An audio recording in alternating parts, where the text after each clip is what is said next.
வருது கை வருது கை வருது.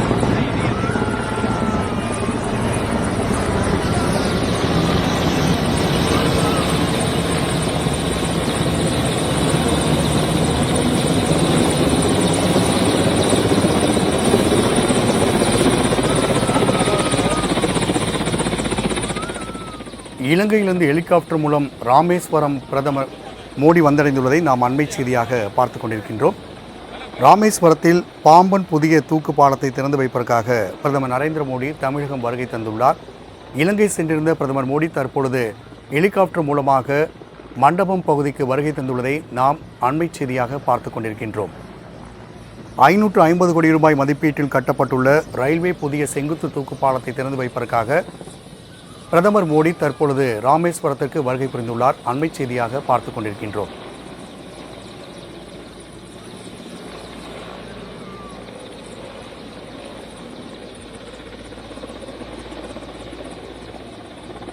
இலங்கையிலிருந்து ஹெலிகாப்டர் மூலமாக பிரதமர் மோடி தற்பொழுது ராமேஸ்வரம் வந்தடைந்துள்ளார். அண்மை செய்தியாக பார்த்து கொண்டிருக்கின்றோம்.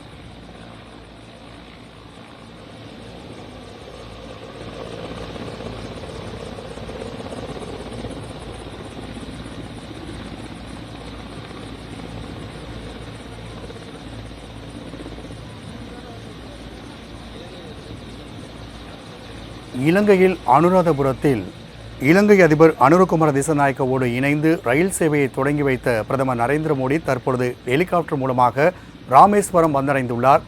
இந்நிலையில் இன்னும் சற்று நேரத்தில் அவர் ராமேஸ்வரத்தில் கட்டப்பட்டுள்ள புதிய செங்குத்து தூக்கு பாலத்தை திறந்து வைக்க உள்ளார்.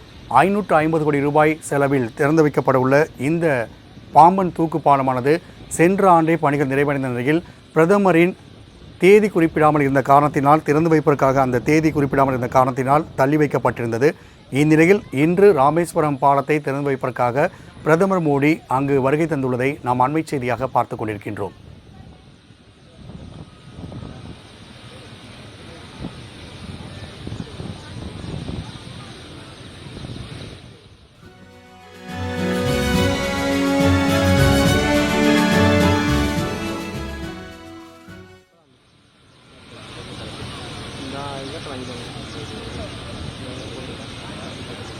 பாம்பன் புதிய ரயில் பாலத்தை திறந்து வைப்பதற்காக பிரதமர் மோடி தற்போது ராமேஸ்வரம் வந்தடைந்துள்ளதை அண்மை செய்தியாக பார்த்து கொண்டிருக்கின்றோம். கூடுதல் விவரங்களை சிறப்பு செய்தியாளர் ஜீவபாரதி வழங்க கேட்கலாம். ஜீவபாரதி, பல்வேறு பணிகளுக்கு இடையே சென்ற ஆண்டே முடிவுற்ற இந்த பாம்பன் தூக்கு பாலத்தை திறந்து வைப்பதற்காக பிரதமர் நரேந்திர மோடி இன்று வருகை தந்துள்ளார். அங்கிருக்கக்கூடிய மீனவ மக்களுக்கும் பொதுமக்களுக்கும் ஒரு பெரும் பயன்பெறும் வகையில் இந்த பாலம் திறக்கப்பட உள்ளது. கூடுதல் விவரங்களை பதிவு செய்யலாம். 2 நாட்கள் இலங்கை பயணத்தை முடித்துக்கொண்டு பிரதமர் மோடி அவர்கள் ராமேஸ்வரம் வந்திருக்கிறார். குறிப்பிட்டு இந்த பாம்பன் தூக்கு பாலமானதை இன்னும் சற்று நேரத்தில் திறந்து வைக்கப்பட இருக்கிறது. அதே போல அதற்கு அடுத்ததாக அங்க இருக்கக்கூடிய மிக முக்கியமான கோயில்களில் அந்த சாமி தரிசனம் செய்யக்கூடிய அந்த நிகழ்ச்சியானது நடைபெற இருக்கிறது. குறிப்பிட்ட மீனவர்கள் தொடர்பான மிக முக்கியமான ஏதாவது அறிவிப்புகள் இந்த நிகழ்வின் போது அறிவிக்கப்படுறதுக்கான வாய்ப்புகள் அதிகமாக இருக்கு. அதே போல சற்று நேரத்துக்கு முன்பு ஊட்டியில் நடந்த நிகழ்ச்சியில் பிரதமர் மோடியினுடைய வருகையை குறிப்பிட்டு பல விஷயங்களை தமிழ்நாட்டுடைய முதலமைச்சர் மு க ஸ்டாலின் குறிப்பிட்டு பேசியிருக்கிறார். அதற்கான ஒரு விடயம் இந்த நிகழ்வில் பிரதமர் பேச இருக்கிறாரா அப்படிங்கிறது ஒரு மிக முக்கியமான எதிர்பார்ப்பை கிளப்பியிருக்கிறது. ராம்குமார். ஜீவபாரதி, தகவலுக்கு நன்றி.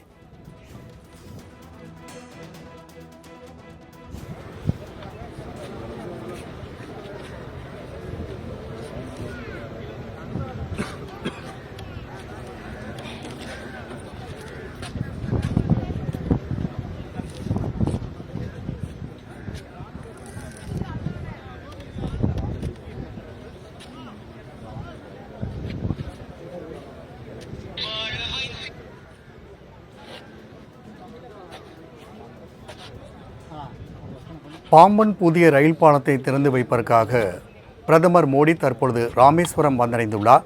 இலங்கைக்கு சுற்றுப்பயணம் மேற்கொண்டிருந்த பிரதமர் மோடி தற்பொழுது அங்கு நிகழ்ச்சிகளை முடித்துவிட்டு பாம்பன் புதிய பாலத்தை திறந்து வைப்பதற்காக ஹெலிகாப்டர் மூலமாக தற்பொழுது ராமேஸ்வரம் வந்தடைந்துள்ளார். நேரலை காட்சிகளை அண்மை செய்தியாக நாம் பார்த்து கொண்டிருக்கின்றோம். இன்னும் சற்று நேரத்தில் பாம்பன் ரயில்வே பாலம் திறப்பு நிகழ்ச்சியில் அவர் கலந்து கொண்டு திறந்து வைக்க உள்ளார்.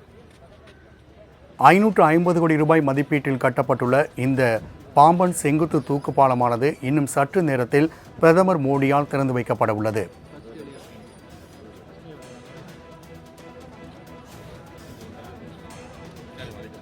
ஏற்கனவே இருந்த பாலமானது பல்வேறு பராமரிப்பு பணிகள் செய்யப்பட்டு வந்த நிலையில் தற்பொழுது அதற்கு பதிலாக புதிய பாலம் கட்டப்படும் என்று அறிவிக்கப்பட்டது. புதிய பாலம் கட்டுமான பணிகள் நிறைவேற்ற நிலையில் தற்பொழுது இதனை பிரதமர் மோடி திறந்து வைக்க உள்ளார். இன்னும் சற்று நேரத்தில் பாம்பன் புதிய ரயில்வே தூக்கு பாலமானது திறந்து வைக்கப்பட உள்ளது. இதற்காக இலங்கையிலிருந்து ஹெலிகாப்டர் மூலமாக தற்பொழுது பிரதமர் மோடி ராமேஸ்வரம் வருகை தந்துள்ளார். கூடுதல் விவரங்களோடு இணைகிறார் நமது செய்தியாளர் மதன்ராஜ். பிரதமர் மோடி தற்போது ராமேஸ்வரம் வந்தடைந்துள்ளார். இன்னும் சற்று நேரத்தில் இந்த புதிய பாலமான திறக்கப்பட உள்ளது. கூடுதல் விவரங்களை பதிவு செய்யலாம். வணக்கம் ராம்குமார். அதாவது புதிய பாம்பன் ரயில் பாலத்தை திறந்து வைப்பதற்காக பாரத பிரதமர் நரேந்திர மோடி 3 ஹெலிகாப்டர்கள் மூலம் தற்போது மண்டபம் ஹெலிகாப்டர் இறங்குதளத்திற்கு வருகை தந்துள்ளார். அந்த காட்சிகளை தான் தற்போது நம்மால் காண முடிகிறது. இலங்கையிலிருந்து ஹெலிகாப்டர் மூலம் புறப்பட்ட பாரத பிரதமர் நரேந்திர மோடி மண்டபத்தில் பிரத்யேகமாக அமைக்கப்பட்டுள்ள ஹெலிகாப்டர் இறங்குதளத்திற்கு தற்போது வருகை தந்துள்ளார். ஹெலிகாப்டர்கள் தற்போது தரையிறக்கப்படுகிறது. ஹெலிகாப்டர் இறங்குதளத்தை சுற்றிலும் பாதுகாப்பு பணியில் மத்திய சிறப்பு பாதுகாப்பு படை அதிகாரிகள் ஈடுபட்டு வருகின்றனர். ஹெலிகாப்டரிலிருந்து தற்போது பிரதமர் இறங்கும் காட்சிகளை தான் நம்மால் காண முடிகிறது. பிரதமரை வரவேற்பதற்காக தமிழக அரசு சார்பில் தங்கம் தென்னரசு மற்றும் மத்திய அரசு சார்பில் ரயில்வே அமைச்சர் அஸ்வினி வைஷ்ணவ், தமிழக ஆளுநர் RN ரவி, மத்திய இணையமைச்சர் L முருகன் உள்ளிட்டோர் பிரதமர் வருகைக்காக ஹெலிகாப்டர் அருகே சென்று கொண்டிருக்கின்றனர். வரவேற்புக்கு பின் ஹெலிகாப்டரிலிருந்து இறங்கும் பாரத பிரதமர் நரேந்திர மோடியை மத்திய பாதுகாப்பு அதிகாரிகள் அவரை அழைத்து செல்வதற்கான பிரத்யேகமாக வடிவமைக்கப்பட்ட வாகனத்தில் அவரை ஏற்றி வருகின்றனர். காரில் ஏறிய அவர் தற்போது சாலை மார்க்கமாக புறப்பட்டு பாம்பன் செல்ல உள்ளார். இன்னும் 20 நிமிடங்களில் நடைபெறும் இந்த நிகழ்வில் கலந்து கொண்டு ரூபாய் 550 கோடி மதிப்பீட்டில் கட்டப்பட்டுள்ள பாம்பன் புதிய ரயில் செங்குத்து தூக்கு பாலத்தை அதற்கென பிரத்யேகமாக அமைக்கப்பட்ட மேடையில் நின்றவாறு, சாலை பாலத்தில் நின்றவாறு நாட்டு மக்களுக்காக பாரத பிரதமர் நரேந்திர மோடி அர்ப்பணிக்க உள்ளார். இந்த நிகழ்ச்சிக்காக பாம்பன் சாலை பாலத்தில் பிரத்யேகமாக மேடையும் அமைக்கப்பட்டுள்ளது. அங்கு அவர் அங்கு சென்று ரயிலை கொடியசைத்ததும் மண்டபத்திலிருந்து ரயில் ஒன்று பாம்பன் சாலை பாலத்தில் கடந்து செல்கிறது. ரயில்கள் கடந்து சென்ற பின்பு 2 ரயில் தூக்கு பாலங்களும் திறக்கப்பட்டு இந்திய கடலோர காவல்படை அதிகாரிகளின் ரோந்து கப்பல்கள் பாலத்தை கடந்து செல்கின்றன. இதனை சாலையில் நின்றபடி பாரத பிரதமர் நரேந்திர மோடி இன்னும் சிறிது நேரத்தில் பார்வையிடுகிறார். பிரதமர் மோடி மண்டபம் வருகையை முன்னிட்டு ராமநாதபுரம் மாவட்டம் உச்சிப்புலியிலிருந்து ராமேஸ்வரம் வரை போக்குவரத்து நிறுத்தம் செய்யப்பட்டுள்ளது. பிரதமரின் விழா குறித்த ஏற்பாடுகள் முடிந்த பின்பு சாலைகள் மீண்டும் வாகனங்கள் அனுமதிக்கப்படும் என எதிர்பார்க்கப்படுகிறது. தற்போது மண்டபம் ஹெலிகாப்டர் இறங்குதளத்தில் வந்து இறங்கிய பாரத பிரதமரை தமிழக அரசு மற்றும் மத்திய அரசு சார்பில் பூங்கொத்து கொடுத்து அதிகாரிகள் வரவேற்று வருகின்றனர். பிரதமரின் வருகையை காண்பதற்காக மண்டபம் ஹெலிகாப்டர் இறங்குதளத்தை சுற்றியுள்ள ஏராளமான பொதுமக்கள் கைகளை அசைத்தவாறு உற்சாகத்துடன் பிரதமருக்கு தற்போது வரவேற்பை அளித்து வருகின்றனர். ராம்குமார். மதன், தகவலுக்கு நன்றி.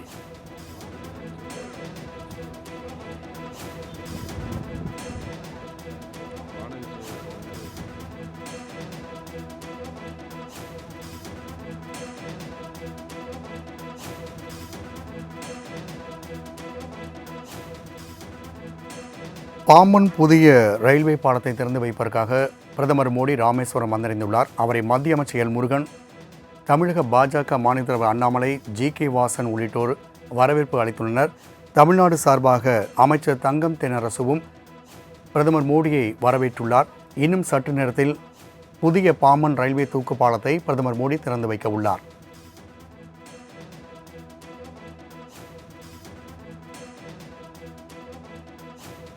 பீம்ஸ்டெக் மாநாட்டிற்காக தாய்லாந்து சென்ற பிரதமர் மோடி அங்கு சுற்றுப்பயணத்தை முடித்துக்கொண்டு இலங்கைக்கு 2 நாள் பயணமாக சென்றிருந்தார். இலங்கையில் பல்வேறு நிகழ்ச்சிகள் கலந்து கொண்ட அவர் தற்பொழுது தமிழகத்தில் பாம்பன் ரயில்வே பாலத்தை திறந்து வைப்பதற்காக ராமேஸ்வரம் வந்தடைந்துள்ளார். கூடுதல் விவரம் செய்த ராஜேஷ் வழங்க கேட்கலாம். ராஜேஷ், ராமேஸ்வரம் மக்களின் ஒரு நீண்ட நாள் தேவையான இந்த பாம்பன் தூக்கு பாலமானது இன்னும் சற்று நேரத்தில் பிரதமர் மோடியால் திறந்து வைக்கப்பட உள்ளது. கூடுதல் விவரங்களை பதிவு செய்யலாம். தமிழக வருகை நாட்டின் பிரதமர் மோடி அவர்களுடைய தமிழக வருகை என்பது முக்கியத்துவம் வாய்ந்ததாக பார்க்கப்படுகிறது. ராமேஸ்வரத்தில் புதிய பாம்பன் ரயில்வே பாலத்தை நாட்டுக்கு அர்ப்பணிக்கக்கூடிய அந்த நிகழ்ச்சியில் பிரதமர் மோடி கலந்து கொண்டு ராமேஸ்வரம் தாம்பரம் இடையிலான அந்த ரயில் சேவையும் தொடங்கி வைக்கிறார். இப்படி தமிழ்நாட்டிற்கான பல்வேறு திட்டங்களை தொடங்கி வைப்பதற்காக பிரதமர் மோடி தமிழகம் வருகை தந்திருக்கிறார். ஏற்கனவே 2 நாள் பயணமாக இலங்கை சென்றிருந்தவர் இன்று சரியாக 12 மணி அளவில் ராமநாதபுரத்தை அடைந்திருக்கிறார். ராமநாதபுரம் மாவட்டம் பாம்பனில் 100 ஆண்டு பழமை வாய்ந்த அந்த ரயில்வே தூக்கு பாளையத்திற்கு பதிலாக 550 கோடி ரூபாய் மதிப்பில் புதிதாக பாலம் கட்டப்பட்டிருக்கிறது. அது கட்டப்பட்டு ஓராண்டு நிறைவடைந்திருக்கக்கூடிய சூழ்நிலையில் பிரதமருடைய கையினால் அந்த பாலம் திறக்கப்பட வேண்டும் என்பது கோரிக்கையாக இருந்தது. அந்த நிலையில்தான் ராம நவமியை முன்னிட்டு இந்த பாம்பன் பாலத்தை இன்னும் சற்று நேரத்தில் பாரத பிரதமர் திறந்து வைக்க இருக்கிறார். இது மிகவும் முக்கியத்துவம் வாய்ந்ததாக பார்க்கப்படுகிறது. மீனவர்களுக்கும் சரி, ராமநாதபுர மாவட்டத்தை சேர்ந்த ராமேஸ்வரத்தை சேர்ந்த மக்களுக்கும் சரி, இது ஒரு மிகப்பெரிய மகிழ்ச்சி அளிக்கக்கூடிய ஒரு செய்தியாக இருக்கிறது.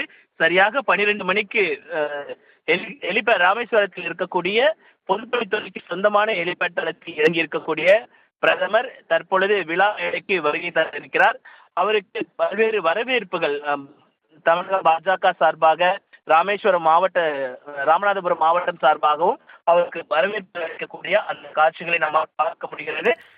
இதனை முடித்து ராஜேஷ், தற்பொழுது இந்த பாம்பன் பாலத்தை திறந்து வைப்பதற்கு அடுத்தபடியாக ஒரு அரசியல் நிகழ்வாக அதிமுகவினுடைய பொதுச் செயலாளர் முன்னாள் முதலமைச்சர் ஓ பன்னீர்செல்வம், அதேபோன்று தற்பொழுது செங்கோட்டையனும் பிரதமரை சந்திப்பதற்கான வாய்ப்புகள் இருப்பதாக கூறப்படுகிறது. அதே வேளையில் தமிழ்நாடு சார்பாக நிதியமைச்சர் தங்கம் தென்னரசும் சந்திக்க உள்ளார். இந்த அரசியல் நிகழ்வு குறித்தான தகவலையும் பதிவிடலாம். ஏற்கனவே நம்ம இது குறித்து தொடர்ச்சியாக பதிவிட்டிருந்தோம். அதிமுகவினுடைய முன்னாள் முதலமைச்சராக இருக்கக்கூடிய ஓ பன்னீர்செல்வம் சென்னை விமான நிலையத்தில் செய்தியாளர்களை சந்திக்கும் பொழுதே அவர் குறிப்பிட்டிருந்தார், பிரதமர் வருகிறார், பிரதமரை சந்தித்து விட்டு நான் நல்ல செய்தியை உங்களுக்கு கூறுகிறேன் என்று அவர் குறிப்பிட்டிருந்தார். இந்த சந்திப்பு என்பது ஒரு முக்கியத்துவம் வாய்ந்ததாக பார்க்கப்படுகிறது. அதே வேளையில் ஜி.கே. வாசன் உள்ளிட்டோரும் சந்திப்பதற்கான அந்த வாய்ப்புகள் இருப்பதாக தெரிகிறது. ஜி.கே. வாசனை பொறுத்த வரைக்குமே அவர் பாஜக சார்பில் தேர்ந்தெடுக்கப்பட்ட ஒரு எம்பியாக இருக்கிறார். அதனால் அவர் சந்திப்பதற்கான அந்த வாய்ப்புகளும் இருப்பதாக தெரிகிறது. அதே நேரத்தில் அரசியல் தீர்ப்புமாக நாம் பார்க்கக்கூடிய ஒன்று செங்கோட்டையன். நேற்று இரவு நிர்மலா சீதாராமன், மத்திய நிதி அமைச்சர் நிர்மலா சீதாராமனை சந்தித்து பல்வேறு கருத்துக்களை அவர் பகிர்ந்து கொண்டதாக தெரிகிறது. தமிழக அரசியல் குறித்தும் அதிமுகவின் அடுத்த கட்ட வளர்ச்சி குறித்தும் அடுத்த கட்ட நகர்வுகள் குறித்தும் அவர் நிர்மலா சீதாராமனுடன் ஆலோசித்ததாக கூறப்படுகிறது. இதனைத் தொடர்ந்து சென்னையிலிருந்து இன்று காலை தூத்துக்குடி சென்ற அவர் தூத்துக்குடியிலிருந்து நேராக ராமேஸ்வரம் செல்வதற்கான அந்த பயணத்தை மேற்கொண்டிருப்பதாக தகவல் வெளியாகி இருந்தது. இந்த சந்திப்பில் அவர் சந்தித்தால் மிகவும் முக்கியத்துவம் வாய்ந்த ஒரு சந்திப்பாக இருக்கும். ஏனென்றால் அதிமுகவினுடைய பொதுச் செயலாளர் எடப்பாடி கே. பழனிசாமி பிரதமரை சந்திப்பதற்காக நேரம் கேட்டிருந்தார். ஆனால் அவருக்கு ஒதுக்கப்படவில்லை என்பதுதான் கூடுதல் செய்தியாக இருக்கிறது.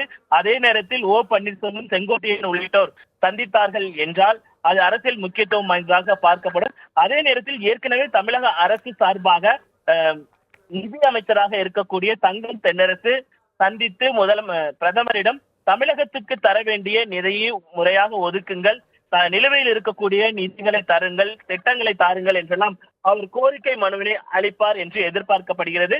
ஏற்கனவே இது குறித்து துணை முதலமைச்சர் கடந்த சில நாட்களுக்கு முன்பாக அவர் அளித்த பேட்டியில் தெரிவித்திருந்தார், முதலமைச்சருக்கு நீலகிரியில் அந்த புதிதாக கட்டப்பட்டு இருக்கக்கூடிய மருத்துவமனை சிறப்பு நிகழ்வு என்பது இருக்கிறது. அதனால் பிரதமரை சந்திப்பதற்கான வாய்ப்பு இல்லை. தமிழக அரசு சார்பாக நிதி அமைச்சராக இருக்கக்கூடிய தங்கம் தென்னரசு சந்தித்து தமிழக மக்களின் கோரிக்கையையும் தமிழக அரசின் கோரிக்கையையும் எடுத்துரைப்பார் என்று ஏற்கனவே துணை முதலமைச்சர் தெரிவித்திருந்தார். அதன் அடிப்படையில் இன்று தங்கம் தென்னரசு சந்தித்து பிரதமரிடம் வலியுறுத்துவார் என எதிர்பார்க்கப்படுகிறது. ராம்குமார். ராஜேஷ், அதிமுக பாஜக கூட்டணி என்பது ஒருபுறம் இருந்தாலும் பாஜகவினுடைய அடுத்த தலைவர் யார், மாநில தலைவர் யார் என்பதும் ஒரு பெரிய பேசு பொருளாகியுள்ளது. ஏற்கனவே 7ஆம் தேதி இது குறித்தான அறிவிப்பு வெளியாகும் என்று தெரிவிக்கப்பட்டது. அண்ணாமலை மாற்றப்படுவார் என தெரிவிக்கப்பட்டது. ஆனால் சற்று முன்பாக செய்தியாளர் சந்தித்த வி.பி. துரைசாமி அண்ணாமலையை மீண்டும் தொடர்புக்கான வாய்ப்புகள் இருப்பதாக தெரிவித்துள்ளார். இந்த மாற்றங்கள் அதே போன்று மத்திய நிதியமைச்சர் நிர்மலா சீதாராமன் 16 பாஜக மாவட்ட தலைவரோடு ஆலோசனை மேற்கொண்டுள்ளார். இது குறித்தாக பேசப்படுவதற்கான வாய்ப்புகளும் இருக்கிறதா? ஏற்கனவே நாம் தமிழக பாஜக இருக்கக்கூடிய முக்கிய நிர்வாகிகளிடம் பேசும்பொழுது அவர்கள் தெரிவித்திருந்தார்கள். இன்றைக்கு பாஜகவினுடைய துவக்க நாளாக இருக்கிறது. அது சென்னை தலைமை அலுவலகத்தில், அதாவது கமலாலயத்தில் கொண்டாடப்படுவதற்காக திட்டமிடப்பட்டிருந்தது. அங்கு அண்ணாமலை கலந்து கொள்வார் என எதிர்பார்க்கப்பட்ட நிலையில் அண்ணாமலை கலந்து கொள்ளவில்லை. இதனை தொடர்ந்து விசாரிக்கும் பொழுது ராமேஸ்வரம் வருகை தந்திருக்கக்கூடிய பிரதமரை வரவேற்பதற்காக மதுரை சென்றிருக்கிறார் அண்ணாமலை. அங்கு பிரதமருடன் பல்வேறு கருத்துக்களை அவர் பரிமாறக்கூடும் என்றும் அவர்கள் தெரிவித்திருந்தார்கள். இந்த நிலையில்தான் தமிழக பாஜக தலைவர் குறித்ததான அறிவிப்பு இன்னும் ஓரிரு நாட்களில் வெளியாகும் என்ற தகவலும் வெளியாகி இருந்தது. அதன் அடிப்படையில் பார்க்கும்பொழுது இந்த அண்ணாமலை மற்றும் பிரதமருடைய சந்திப்பு என்பது முக்கியத்துவம் வாய்ந்ததாக பார்க்கப்படுகிறது. அதே நேரத்தில் இந்த புரோட்டோகால் என்பது தமிழக பாஜகவை பொறுத்த வரைக்குமே ஒவ்வொரு மத்திய அமைச்சர் வருவதாக இருக்கட்டும் அல்லது பிரதமர் வருகையாக இருக்கட்டும், அவர்கள் நேரடியாக சென்று சந்தித்து அவர்களை வரவேற்பது என்பது தமிழக பாஜகவினுடைய ஒரு அங்கமாக இருக்கிறது. அந்த வகையில் அண்ணாமலை சென்றிருக்கிறார். அதே போல நயினார் நாகேந்திரன், வானதி சீனிவாசன், தமிழிசை சவுந்தரராஜன் உள்ளிட்ட தமிழக பாஜகவினுடைய மூத்த தலைவர்கள் அனைவருமே அங்கு சென்றிருப்பதாக தெரிகிறது. ராஜேஷ், கூடுதல் விவரங்களுக்கு நன்றி.